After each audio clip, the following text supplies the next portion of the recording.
Desde los estudios de CNN Chile les damos la bienvenida a CNN Prime. En este último viernes del mes de febrero revisamos a continuación lo que está marcando esta jornada. Senapred reportó 272 incendios activos y 33 en combate, la cifra más baja que se ha registrado desde que se desataron los siniestros en la zona sur. El subsecretario del Interior destacó que la situación es bastante o sustantivamente mejor. Durante la jornada se han utilizado distintas aeronaves para combatir el incendio Santa Ana hasta ahora, el que ha consumido más hectáreas en la zona. El Congreso aprobó una nueva prórroga del estado de excepción en la macrozona sur. La medida fue ratificada hoy por el Senado con 22 votos a favor y ninguno en contra. Con esto, la medida se extenderá en la región de la Araucanía y las provincias de Arauco y Biobío. Hoy se cumple un año de la guerra entre Rusia y Ucrania. El presidente Volodymyr Zelensky expresó que ha sido un año lleno de dolor y tristeza, pero aseguró que este 2023 alcanzarán la victoria. A raíz del aniversario, Estados Unidos decidió reforzar las sanciones económicas en contra de más de 200 entidades que apoyan a Moscú y anunciaron un paquete de ayuda por $2.000 millones para respaldar a Ucrania. Y hoy se vivirá la última jornada del Festival de la Canción de Viña del Mar 2023. El evento cerrará con las presentaciones del artista colombiano Camilo y la argentina Nicki Nicole, mientras que en el humor será la trasandina Laila Roth quien tratará de conquistar al monstruo de la Quinta Vergara por primera vez. Todo esto y más. Aquí comienza CNN Prime.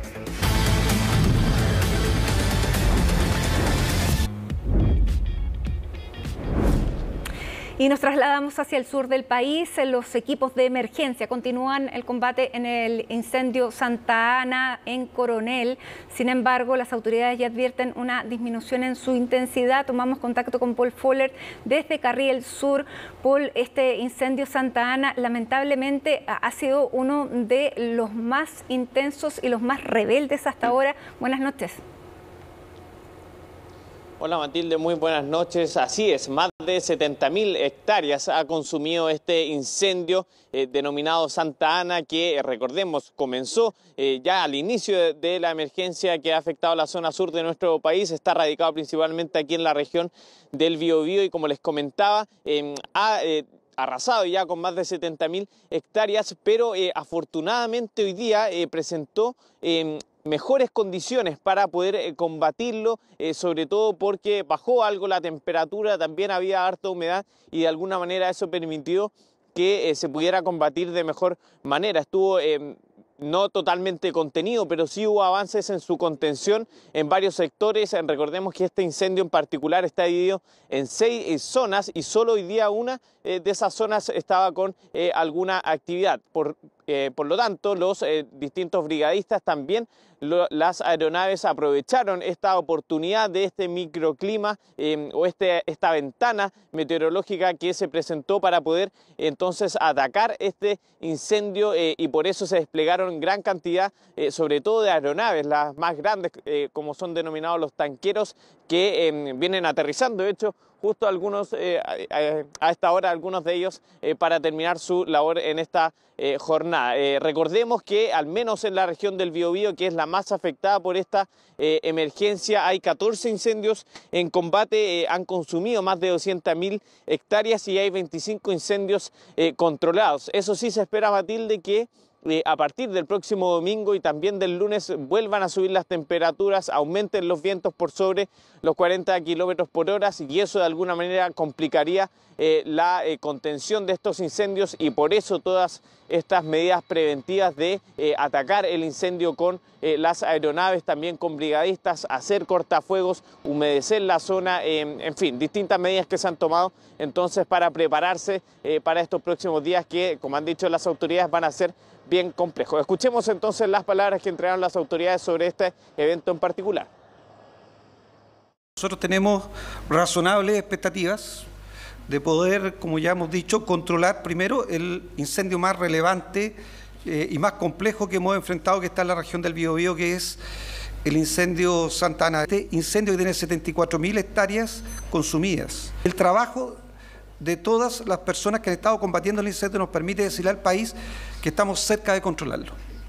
Y por lo tanto, de los 6 sectores en los cuales está dividido el incendio Santa Ana, hay actividad hoy día en un solo sector. Ese sector no coloca en riesgo viviendas.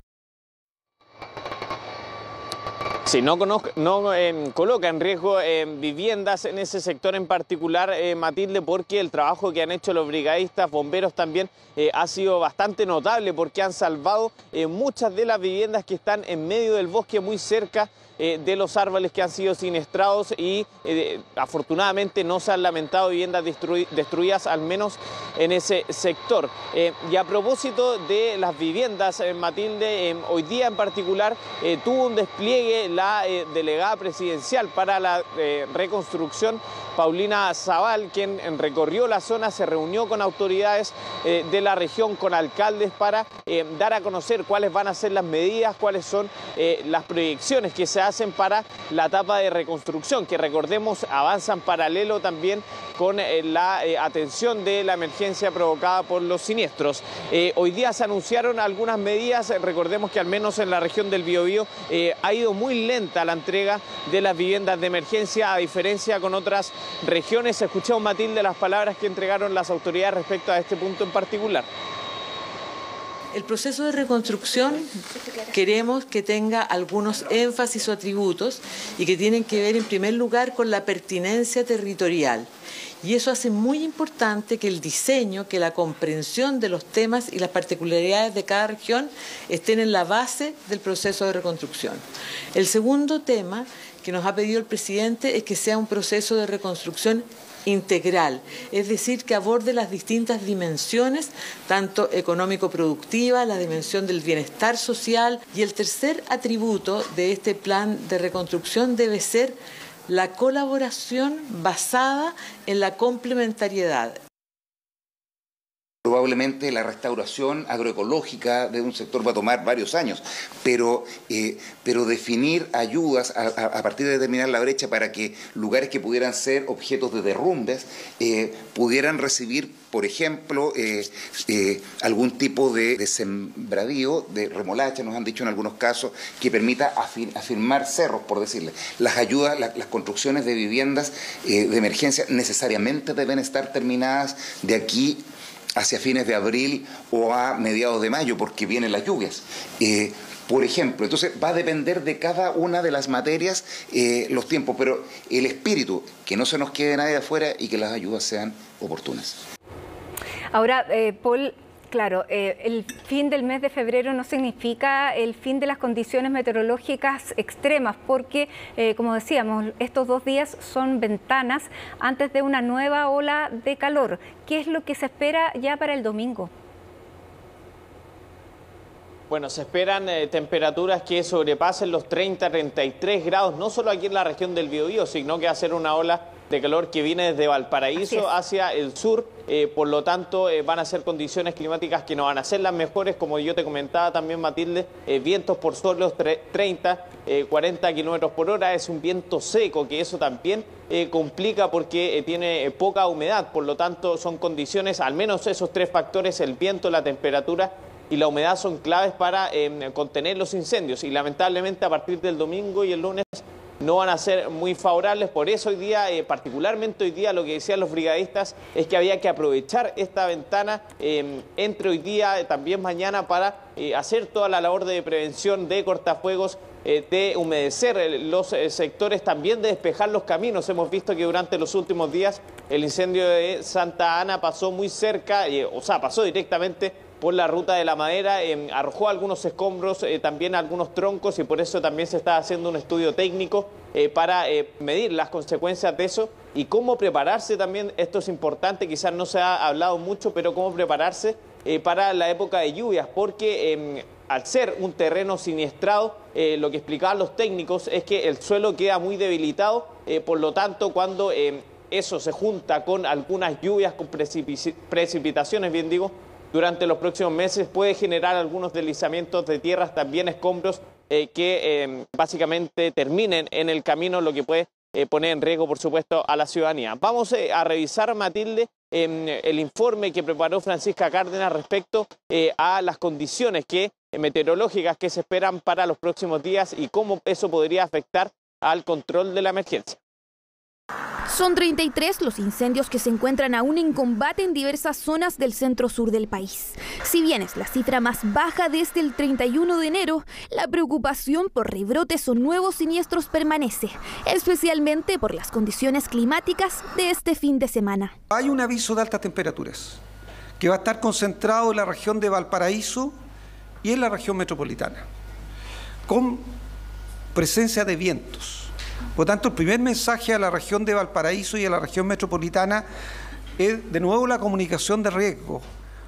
Poder transmitir a las personas de que hay que evitar cualquier actividad que pueda llevar una fuente de calor a los sectores donde hay bosque, donde hay maleza, donde hay arbustos. En Valparaíso, las altas temperaturas afectarán principalmente a sectores precordilleranos y como medida preventiva, la municipalidad ya retiró 1.100 toneladas de maleza, ramas, basura y escombros. Y asimismo, hemos concretado la ejecución de más de 261.000 metros lineales de cortafuegos, junto con el mejoramiento de caminos que permiten el acceso tanto al sector de Laguna Verde, Placilla, Rodelillo y otros sectores altos de nuestra ciudad, lo que permite que los equipos de emergencia, tanto de bomberos como equipos municipales, puedan entrar de manera más fácil y puedan acceder a estos lugares. Temperatura sobre los 30 grados corresponde ya a una de las variables que se toma o se tienen en cuenta para el factor 30, que eso es, el factor 30 es la probabilidad de propagación de incendios, junto con las altas temperaturas. Si ya hay un incendio cercano y tenemos combustible fino que está seco, y que por lo tanto hay menos humedad, cualquier chispa que salte hace posible que se inicie rápidamente un segundo foco. Evento de alta presión cálida que tomará más fuerza la tarde del domingo, finalizando el lunes. Por eso las autoridades estiman que se podrían activar este fin de semana entre 70 y 80 botones rojos del sistema de advertencia de propagación de un incendio. Sectores de la región del Biobío siguen propensos al fuego. Esperamos que durante el fin de semana y el comienzo de la próxima semana vuelvan a subir las temperaturas y volvamos a tener presencia de vientos como el Puelche, que nos preocupan profundamente. Estamos sometidos, ¿cierto?, a las condiciones climáticas que puedan existir en su momento, pero lo importante de señalar acá es que existe la misma cantidad de recursos que está trabajando día a día para avanzar en faenas de control. Están los patrullajes de la Armada, de Carabineros también, que nos respaldan para cualquier tipo de otra situación que pueda ocurrir. Según datos de la CONAF, en Chile toda la vegetación es sensible al fuego. Es por eso que se recomienda no manipular elementos en zonas cercanas y limpiar la que esté seca cerca de las casas, también escombros o residuos. A ello se suma fenómenos como el viento Puelche, que suele ser seco y cálido, tampoco ayudan a la situación actual. Cuando el aire baja a la ladera de las montañas se comprime, aumentando su temperatura. Esa es la razón por la que los vientos desde la cordillera hacia los valles se perciben como cálidos y reciben distintos nombres dependiendo de la región. Se conocen como terral, como raco, como puelche. Todos estos vientos desde la cordillera hacia los valles se asocian a temperaturas muy altas. Las altas temperaturas también se presentarán en sectores precordilleranos de las regiones de O'Higgins, Maule y Ñuble. Por eso las autoridades preparan la aplicación del sistema de alerta de emergencia SAE y esperan que las personas sigan las recomendaciones de quienes estén en terreno. Bueno, entonces a partir del día domingo se esperan entonces estas condiciones meteorológicas ya nuevamente con estos factores 30-30-30, pero no solamente para este fin de semana a partir del domingo, Paul, porque son condiciones que podrían repetirse durante el mes de marzo y eso es lo que preocupa.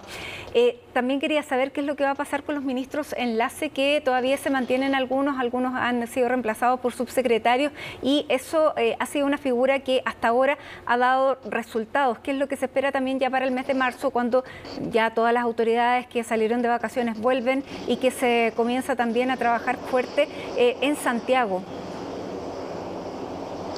Sí, efectivamente, de hecho aquí en la región del Biobío hasta inicios de semana se mantenía el ministro de Vivienda Carlos Montes como enlace presidencial. aquí en la región del Biobío, pero durante los últimos días hizo el enroque, por así decirlo, con el subdere Nicolás Cataldo, y eso probablemente, lo que decían las autoridades, comienza a ocurrir, que ya no sean los ministros los que sean los enlaces presidenciales directamente, sino que sean otros cargos como subsecretarios, o derechamente se trabaje directamente con los delegados presidenciales. De todas maneras, Matilde, había una buena evaluación, al menos de las autoridades regionales, del trabajo que habían hecho los ministros enlace. De hecho, sostuvieron varias reuniones. Hoy día en particular, por ejemplo, se anunció una ayuda importante de parte del Ministerio de Hacienda a través del ministro de enlace, Nicolás Cataldo, aquí en la región del Biobío, para entregar un fondo de 3.000 millones a las municipalidades que han sido afectadas por esta emergencia, para reembolsar los gastos en los que han tenido que incurrir. Son municipios rurales que no tienen muchos recursos para desplegar durante el año, y durante la emergencia han tenido que desembolsar una parte importante de ello. Así que al menos los enlaces ministeriales habían tenido una buena evaluación.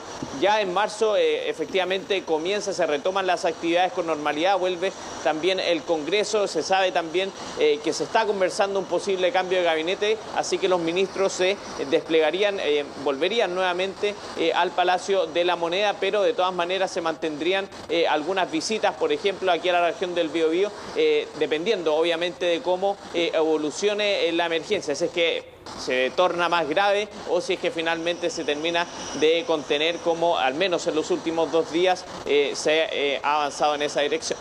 Claro, bueno, y a propósito también del trabajo que hicieron en terreno, varios de los ministros ahí que tenían evaluaciones débiles probablemente no salgan en este cambio de gabinete. Si había alguno peligrando, probablemente con esto se haya podido reforzar. Eso es lo que, por lo menos, la evaluación que hay hasta ahora.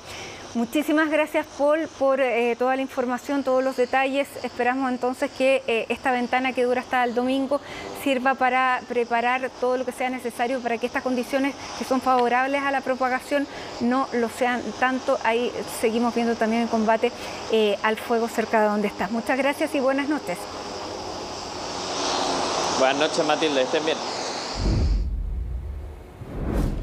Seguimos con otros temas del día. Solo 24 de los 50 senadores llegaron este viernes a la sesión especial para votar una nueva prórroga del estado de excepción en la macrozona sur.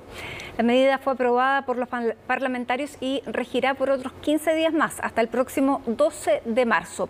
El debate estuvo marcado por la polémica detrás de los incendios forestales en la zona. Veamos los detalles en el informe de Valentina Nieto.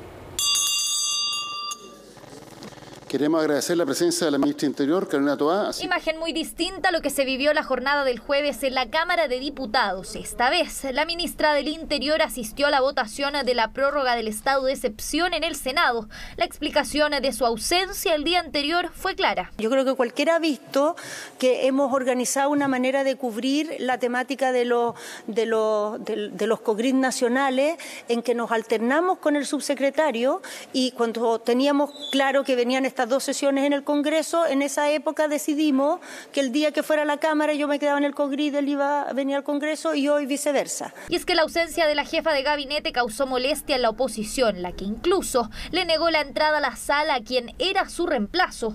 Voy a pedir autorización a la sala para el ingreso del subsecretario del Interior, don Manuel Monsalve. ¿Habría acuerdo? Pero pese a los inconvenientes, el resultado fue el esperado por el Ejecutivo, algo que se repitió este viernes también en el Senado, con 22 votos a favor y 2 abstenciones. En la Cámara Alta visó la 18ª prórroga del estado de excepción. Se aprueba entonces la renovación del estado de excepción y este es despachado. Ha sido una votación amplia como todas las anteriores, lo que da cuenta del compromiso con elevar los estándares de seguridad en nuestro país y otorgar la debida protección a las ciudadanas y ciudadanos, entendiendo que lamentablemente ha habido hechos de violencia que son inaceptables y que requieren de esta medida excepcional. El Estado sigue fracasando. Y el Estado sigue fracasando porque tenemos que mantener en forma permanente un estado de excepción constitucional. Es un doble estado de excepción porque además se suma la catástrofe. Pero el origen es la emergencia. es la falta del Estado de Derecho. Y es que si bien los votos estaban incluso en medio del receso parlamentario, no por eso el debate fue menos áspero. La intencionalidad detrás de los incendios en la zona sur del país se marcó la sesión ante lo que se acusa es una mala gestión del gobierno en la emergencia. No cabe ninguna duda que acá hay intencionalidad y no me refiero a que evidentemente todos los incendios parten por un hecho del ser humano. Por lo mismo, nuestro primer punto es que ojalá esta prórroga del estado de excepción no sea la última y siga rigiendo en la macrozona sur. No tengo ningún problema con que se investigue si hay intencionalidad, cuánta intencionalidad y quiénes son los responsables de esa intencionalidad. Para los mega incendios del año 2017 también se acusó intencionalidad. 18ª prórroga de un estado de excepción que, insisten desde el Ejecutivo, ha permitido disminuir los hechos de violencia en al menos un 36% en el último año. ¿Hasta cuándo regirá la medida? Es algo que aún está en veremos. Vamos a mantener este instrumento hasta que sea necesario. No hay una fecha que nos hayamos puesto, pero sí hemos planificado, tenemos modelo de factores, de elementos que se van a tomar en cuenta a la hora de ir decidiendo o la evolución hacia el retiro o la modificación de este estado de excepción. La nueva prórroga regirá por 15 días más en las provincias de Arauco y Biobío, además de toda la región de la Araucanía. Será el próximo 12 de marzo que el Ejecutivo deberá decidir si solicitará o no una nueva extensión. El CERNAC informó que las familias gastarán 209.000 pesos en promedio en la compra de útiles escolares, una cifra que se acentúa considerando la situación económica que vive el país. ¿Cuáles son los artículos que más variaron su precio y cómo enfrentar estas alzas? Lo vemos en el informe de Gabriel Palma. El regreso a las salas de clases es prácticamente una realidad. Salvo algunas excepciones, los colegios retomarán sus actividades desde la próxima semana. Y los bolsillos de madres, padres y apoderados ya resienten este retorno. Y es que según un estudio realizado por el CERNAC, las familias gastarán en promedio 209.000 pesos en la compra de la lista de útiles. Una cifra que el mismo servicio mira con lupa. Los textos escolares son el ítem más caro, pues tienen un precio de 193.670 pesos por lista, lo que incluye entre 5 y 8 libros dependiendo del nivel de escolaridad. Los precios más baratos se registran en los supermercados y los más altos en las tiendas especializadas. En el mismo informe se evidenció que hay diferencias entre los promedios de gastos en las distintas regiones. La de Valparaíso concentraría los precios más bajos para la compra de útiles, con un desembolso promedio de 61.810 pesos, mientras que los artículos más caros se encontrarían en Magallanes, donde el gasto sube casi 10.000 pesos. En tanto, uno de los artículos analizados fue el uniforme escolar. El de hombre tiene un precio hasta 10% mayor que el de mujer. Las familias ya resienten estos gastos, sobre todo por el alza en el costo de la vida. ¿Ha variado mucho los precios? Bastante, sí. ¿Han subido? Mucho, mucho. Un poco, sí. Un poco. Pero yo creo que dentro de todo lo más económico está por acá, Estación Central. Hay una variación, sí. Ahí está un poco más caro los útiles escolares, pero igual yo vengo del sur, así que está mucho más barato que comprarlo allá. Yo traje 150 lucas, pero aún así quedé corta. Están saliendo con lo poco y nadie lleva unos 100.000. Sumado a todo esto, el IPC arrojó que los artículos que más aumentaron su valor en 12 meses fueron los útiles, cuadernos y uniformes, todos con más de un 17% de alza, mientras que los textos apenas sufrieron una variación del 0,5%. Teniendo esto en cuenta, los locatarios y expertos entregan recomendaciones para una compra responsable y así ahorrar y no endeudarse. El consejo es que se junten entre vecinos, apoderados, familiares y puedan acceder al precio mayorista que nosotros ofrecemos, que es un precio preferencial alrededor de un 10% más económico del precio de detalle que ya nosotros somos líderes de mercado.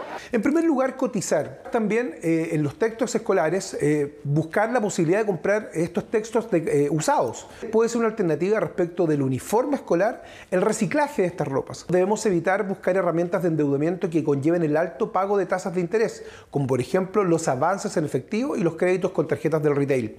De acuerdo al calendario oficial del Ministerio de Educación, el periodo escolar del 2023 se inicia el 1 de marzo y se extenderá hasta el 31 de diciembre. Ante el fin de la temporada de verano, las autoridades proyectan que cerca de 350.000 vehículos vuelvan a la región metropolitana durante este fin de semana. Es por esto que hacen un llamado a la precaución y a informarse antes de viajar. Carabineros está realizando... En la región metropolitana este fin de semana esperamos el regreso de más de 366.000 vehículos, más de 300.000 personas en buses interurbanos, por lo tanto vamos a tener bastante movimiento, y el llamado que hacemos entonces es que todas estas personas que están regresando este fin de semana a sus hogares, que lo hagan con autocuidado y que respeten la ley del tránsito. En nuestra página web www.fiscalizacion.cl hay un ranking del cumplimiento de las empresas de buses interurbanos, por lo tanto también el llamado que hacemos es a informarse de cuáles son estas empresas, de tal manera de que los consumidores escojan aquellas que cumplan la normativa vigente. Además, Carabineros está realizando fiscalizaciones en terminales y rutas por el regreso de los veraneantes. Desde la institución informaron que entre enero y febrero ya han detenido a más de 2.600 personas por manejar en estado de ebriedad. Estamos desplegados en las rutas con la finalidad de entregar seguridad a las personas. Dentro de este despliegue que se ha hecho durante todo este periodo estival, hemos efectuado más de 550.000 controles vehiculares. Dentro de esos 550.000 controles vehiculares se han cursado más de 100.000 infracciones al tránsito, que esas infracciones van siempre relacionadas con las causas más recurrentes de accidentes con víctimas fatales. Es decir, no respetar los límites de velocidad, no conducir atento a las condiciones del tránsito y además conducir bajo la influencia del alcohol. Se ha logrado la detención de más de 2.600 personas por conducir en estado de ebriedad. Cambiamos de tema, temas que ya vamos a comenzar a debatir. La reforma tributaria busca recaudar un 3,6% del PIB a través de distintos mecanismos. Uno de los más cuestionados por la oposición es el impuesto al patrimonio.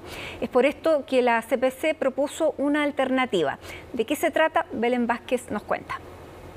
Ya casi se acaba el receso legislativo y tras su retorno los parlamentarios tienen importantes tareas pendientes. Una de ellas es la reforma tributaria que ahora será discutida por la sala de la Cámara, donde se espera un intenso debate. El impuesto al patrimonio propuesto por el gobierno es uno de los que más reparo genera y para destrabar las conversaciones la CPC presentó su propia fórmula: subir en un punto el impuesto corporativo para reemplazar lo planteado por el Ejecutivo. En estricto rigor, una buena propuesta. El problema es que ese punto extra recauda menos de lo que se proyecta con el impuesto al patrimonio. Entonces lo que alguien podría decir, oye, pero no es suficiente. El tema es que es muy fácil de implementarlos. Esa recaudación es certera. La gran crítica que se le hace al impuesto a la riqueza es que es un impuesto que no grava generación de renta, sino que grava el patrimonio que la persona ya tiene y que es un patrimonio que cuando se originó ya tributó con impuesto a la renta.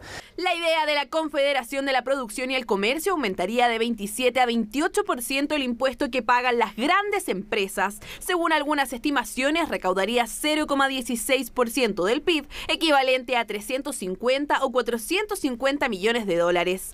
Esto dejaría a nuestro país aún más por encima del promedio OCDE, que alcanza el 23,7% de gravamen corporativo. Me parece positivo, ya que normalmente ocurre que los grandes empresarios siempre se oponen a cualquier reforma tributaria, pero no plantean alternativas o reemplazos para poder hacer esas reformas tributarias.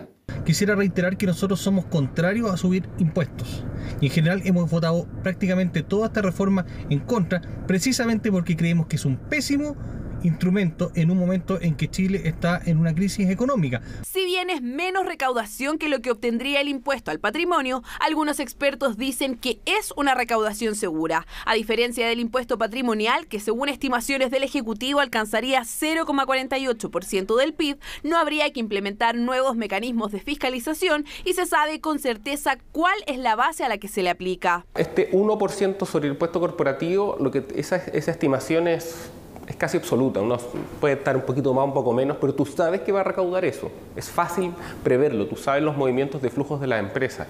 El impuesto al patrimonio, tú no tienes idea si esa estimación se puede generar. Aun cuando el impuesto a la empresa es alto, parece ser una alternativa bastante más razonable. El impuesto de primera categoría que pagan las empresas lo pagan sobre lo que ganan, sobre su ganancia anual, sobre su utilidad. Sin embargo, no todos los analistas coinciden en las ventajas que podría tener la propuesta. Si se incrementa la tasa del tributo corporativo, podría, por ejemplo, haber un desincentivo a que las empresas bajo el umbral de facturación de 75.000 UF al año puedan seguir creciendo. Esto no solo porque les aumentaría la tasa de 25 a 28% según lo propuesto, sino porque además perderían los beneficios del sistema integrado, que en términos simples permite a las personas naturales descontar de sus impuestos la totalidad de lo que pagaron por la empresa. Y dentro de esas empresas hay una heterogeneidad bien grande respecto de la posibilidad que tienen de hacer de deducciones a la base imponible y que por lo mismo pueden aumentar un punto en la tasa de impuesto de primera categoría, les pega mucho más fuerte que otras empresas que sí tienen la posibilidad de hacer deducciones a la base imponible. Para poder aumentar la recaudación, ha dicho la OCDE, la base tributaria de nuestro país debería aumentar y con ello bajar al máximo el tramo que está exento del pago de impuesto a la renta. O sea, si nosotros queremos seguir aumentando la oferta de bienes sociales, solamente gravando a las personas que están en los percentiles de mayores ingresos no es suficiente. Y efectivamente va a obligar al país a hacer una revisión de esos tramos medios inferiores del impuesto global complementario. La propuesta de la CPC sería presentada cuando el proyecto de reforma tributaria llegue a la Comisión de Hacienda del Senado, donde entre otras cosas también se espera poder abordar conjuntamente el proyecto de royalty minero. Las tasas de los créditos de consumo alcanzaron su máximo nivel en 10 años. Si bien la recomendación es por ahora no pedir un préstamo de este tipo, consultamos con expertos cuál es la mejor opción en caso de verse obligados a pedir uno. Belén Saldías tiene más detalles. ¿Evaluaría sacar algún crédito de consumo? No, las tasas de interés están demasiado altas en los bancos, entonces no lo haría. Muy alta la tasa y no tienes la certeza de que eso se vaya a mantener tampoco. Y efectivamente, la tasa de los créditos de consumo alcanzó su mayor nivel desde hace una década, un alza que se viene registrando hace bastante tiempo por el Banco Central y que este mes llegó a su pic. ¿Pero a qué se debe este incremento? Es parte del proceso de restricción monetaria que ha impuesto el Banco Central durante todo este periodo, de manera de poder contener el consumo privado, contener la demanda agregada. Ahora, los créditos de consumo son los que exhiben los niveles más altos de tasa, porque claramente también exhiben un nivel de riesgo, un nivel de no pago que es mucho mayor que otras categorías de préstamo. Diversos factores que inciden en este fuerte aumento de las tasas de créditos de consumo en el país. Por lo mismo, la recomendación de los expertos es no acceder a uno de ellos por el momento. En caso de no tener otra opción, por ejemplo, para cubrir los gastos del mes de marzo, hay ciertos aspectos en los que fijarse para elegir el más conveniente, partiendo por las condiciones económicas de cada grupo familiar. Lo importante es que cuando esto ocurra, la carga financiera, es decir, el total de los compromisos crediticios de una familia, no supere mensualmente el 25% de sus ingresos líquidos mensuales. Y no solo eso, ya que también se deben considerar otros indicadores como el valor total del crédito que se deberá pagar finalmente. Este se denomina CAE, carga anual equivalente. Todos típicamente revisan la tasa de interés, pero lo realmente importante es la carga anual equivalente.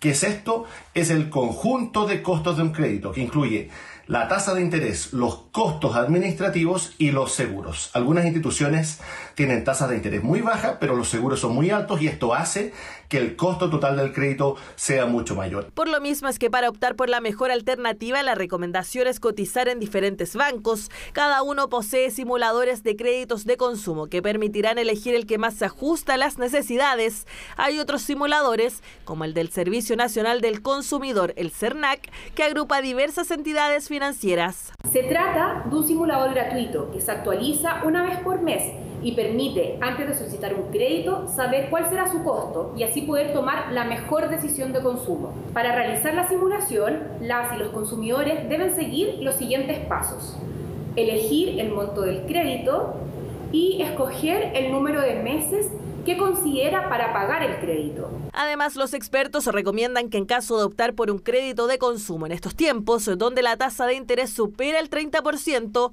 una vez que esta baje, se solicita a las respectivas entidades bancarias una renegociación para el pago de lo solicitado.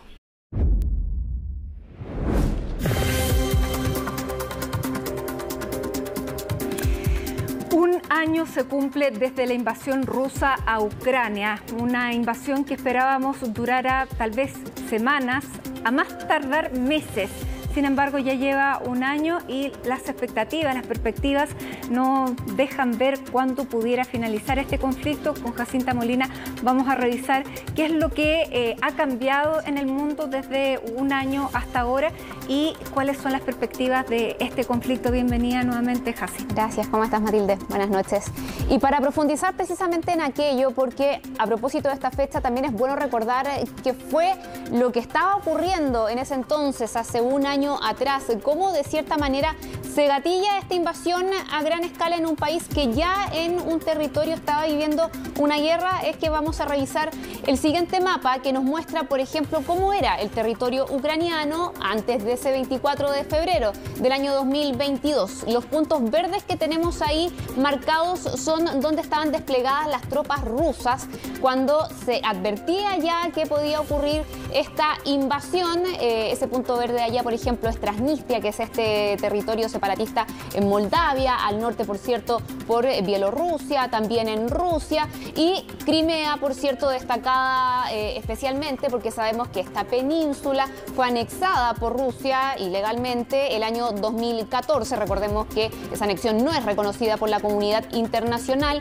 y en esta zona, que es el Donbass, se estaba desarrollando también en ese mismo año una guerra. Comenzaba, de hecho, ese 2014, la llamada Guerra del Donbass, que para el año pasado, para el 24 de febrero de 2022, ya contabilizaba unas 15.000 personas muertas. Sabemos que ese número ahora lamentablemente ha aumentado por el conflicto que se está desarrollando en la actualidad. Ese 2014, Mati, fue muy importante porque además de la anexión de Crimea, el comienzo ya del surgimiento de grupos separatistas en el Donbass, antes de aquello ocurrieron las protestas del Maidán, el llamado Euromaidán, que tienen relación con el fracaso de un tratado comercial con la Unión Europea, a manos también de un presidente aliado de Vladimir Putin en ese entonces, y eso explica también esta separación de Ucrania con Rusia y, por cierto, incluso cierta división territorial, porque sabemos que más al oeste la población se siente más cercana a la Unión Europea. En el este se sienten más cercanos a Rusia y en algunos casos muchos también son rusoparlantes. Así es. Vamos a revisar ahora el mapa de hoy. ¿Cómo está el mapa de Ucrania a esta fecha, cuando sabemos ya que se ha extendido esta invasión, pero al mismo tiempo también ha habido repliegue en algunas zonas de las tropas de Moscú? Tenemos destacado, por cierto, los mismos puntos que ya mencionábamos: Crimea, el Donbass también, sobre todo donde estaban esos enfrentamientos con separatistas. Al mismo tiempo hemos incluido ahora estos colores, este rosado que destaca aquellas zonas que están en manos de las tropas rusas en la actualidad, y las celestes son las que ha ido recuperando Ucrania en el último tiempo. Tenemos que recordar que si bien la ofensiva, la invasión comienza en varios puntos, por ejemplo, incluso intentaron llegar a Kiev, no les resultó a las tropas rusas conquistar la capital, ni menos derrocar al gobierno, y la ofensiva se ha concentrado en el sureste de Ucrania, sobre todo en el Donbass. Incluso hubo un tiempo que Vladimir Putin decía que ese era el objetivo de esta operación militar especial. Ese es el nombre que todavía se le da a esta guerra en Moscú. Y, por ejemplo, acá esto es lo que está al otro lado de Gerson, al otro lado del río. Recordemos que Gerson es una de estas 4 regiones que incluso anexó Rusia recientemente, y esta parte es la que todavía está bajo control de las tropas de Moscú, pero esta la retuvo Ucrania recientemente. Y acá, por ejemplo, está Bakhmut, ¿no? Esta zona también donde hemos hablado que en el último tiempo se han concentrado los ataques y la ofensiva y los enfrentamientos. Así es. Tenemos también cifras, porque lo cierto es que esta guerra también, lamentablemente, ya lo decíamos, deja un número importante de personas fallecidas, desplazados. Es un drama humanitario lo que hemos visto también en el último año. Y, por ejemplo, según cifras de Naciones Unidas, según la Oficina del Alto Comisionado para los Derechos Humanos de la ONU, en una actualización de hace un par de días atrás, los civiles muertos ya superan los 8.000.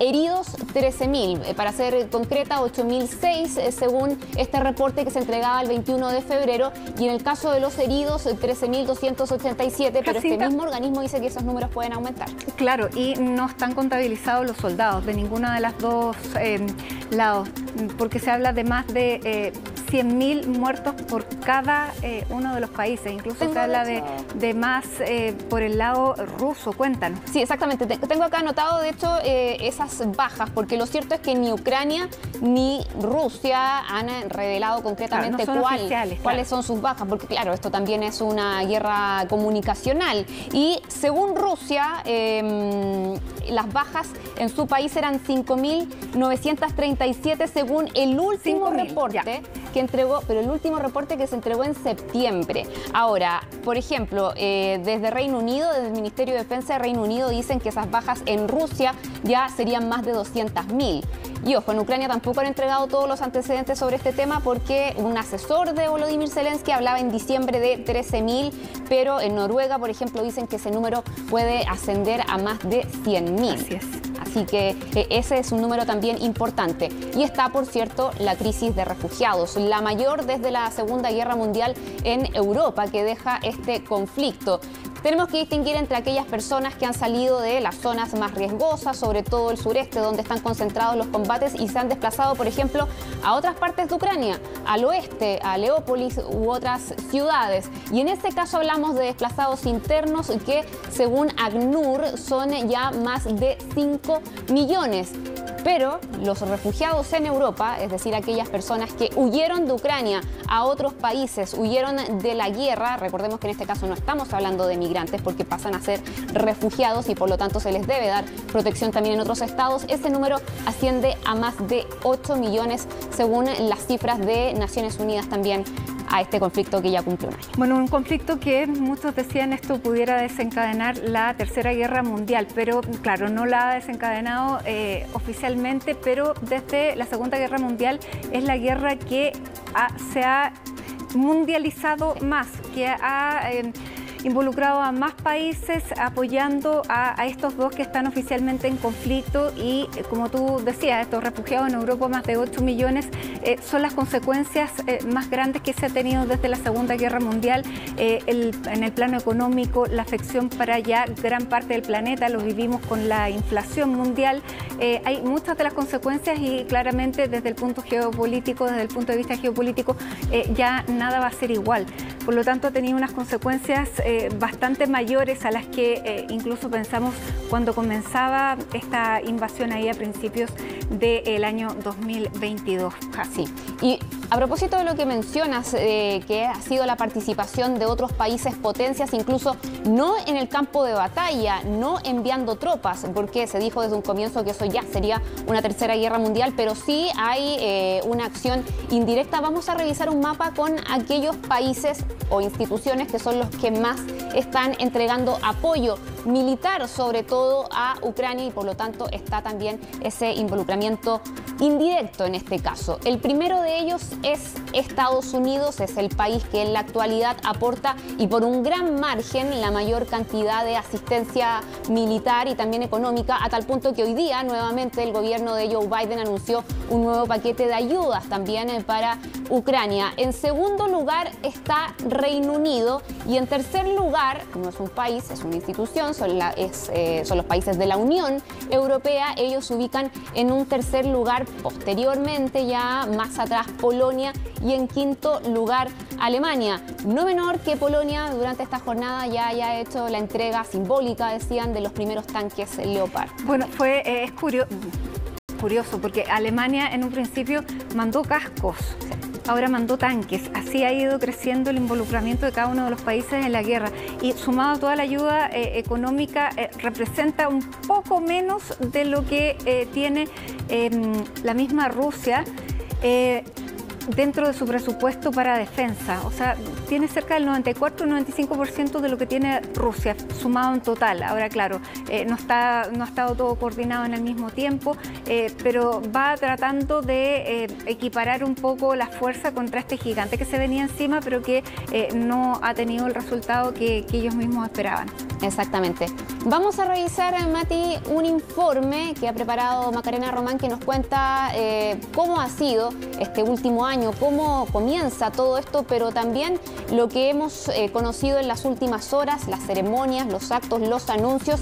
Y ojo, también hay palabras de Volodymyr Zelensky para América Latina. Así que vamos a revisar todo aquello en el siguiente informe.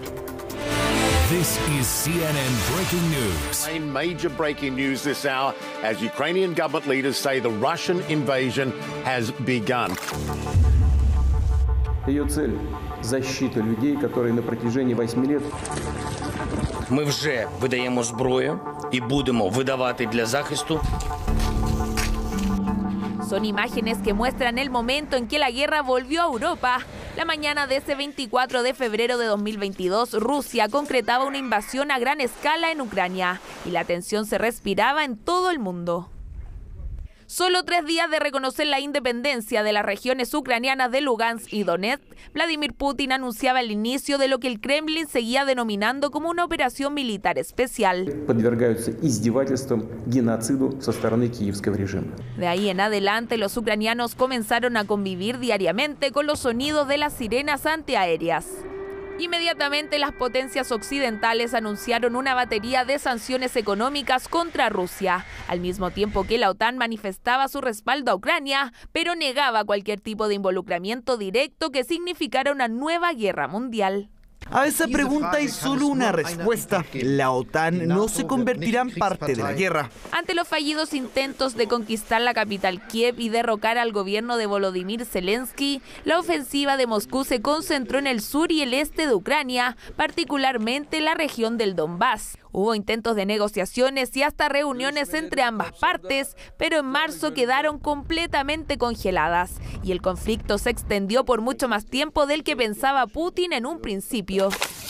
A la fecha, la invasión rusa a Ucrania ha dejado más de 8.000 civiles muertos y más de 8 millones de refugiados en Europa. Mi corazón se está desgarrando, lo siento, es muy duro. Cuando las familias se separan, es muy duro. Un año después, en diversos países de Europa recordaron esta fecha.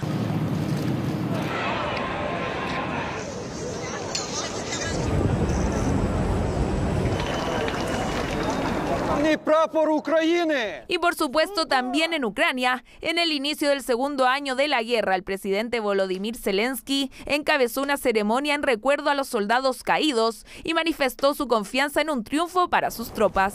Витримав той лютий, цей рік, і хто дає Україні незламність.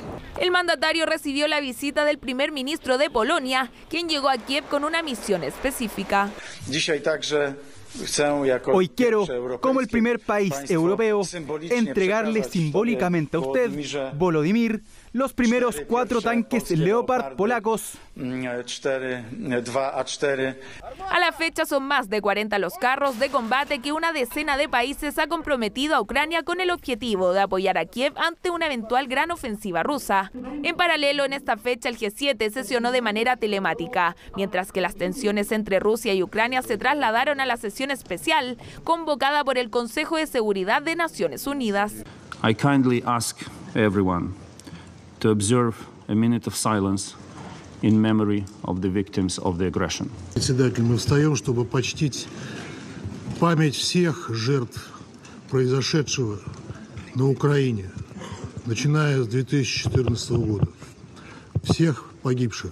Pero el inicio de este nuevo año de guerra estuvo marcado por la propuesta de paz que llegó desde China. La potencia asiática, que en el último tiempo ha estrechado sus lazos con Rusia, propone respetar la soberanía de ambos países, mantener seguras las centrales nucleares y detener las sanciones unilaterales. En Occidente hay escepticismo, mientras que Zelensky está planeando reunirse con su par chino.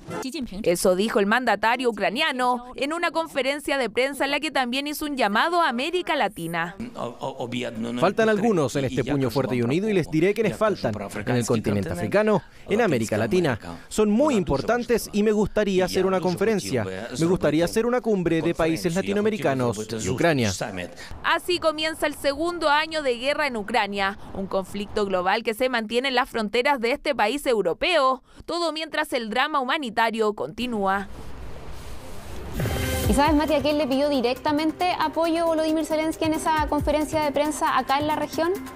Luis Ignacio Lula da Silva, el presidente de Brasil, que dijo incluso que lo había invitado para que fuese a Ucrania. Recordemos que Lula había propuesto anteriormente una iniciativa, alguna especie de cumbre con otros países para buscar la paz, buscar ahí una negociación. Reiteró esa propuesta Lula durante el día de hoy. Ahora, ¿qué va a responder, si ir o no a Kiev? Todavía no se sabe. Medios brasileños dicen que Emmanuel Macron estaría actuando como mediador entre ambos para gestar ahí algún tipo de visita. Y sobre este plan que ha presentado China de 12 puntos desde Moscú y que lo recibieron de buena manera, aunque en el caso del gobierno de Zelensky dicen que quieren conocer más detalles y por eso también mencionaba Zelensky que tiene planes de gestar también ahí un encuentro con Xi Jinping. Claro, y se ve, eso sí que es una propuesta de paz que nace de una de las partes, porque es muy cercano a Rusia, China, por lo tanto no es lo neutral que dicen se necesitaría. Pero bueno, ahí vamos a seguir atentos a lo que viene en un conflicto que no sabemos todavía qué fin va a tener, si va a tener un fin, si alguien va a resultar ganador. En la guerra nadie gana, pero incluso algunos hablan que pudiera tener una solución como la guerra de Corea.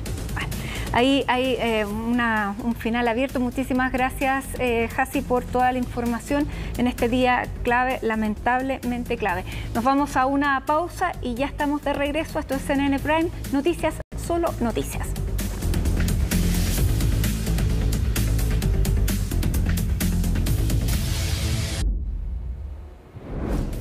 Y así llegamos al final de las noticias en CNN Prime. Los invitamos a que sigan junto a nosotros. Ya llega CNN Tiempo y luego CNN Íntimo. Invitación especial, por cierto.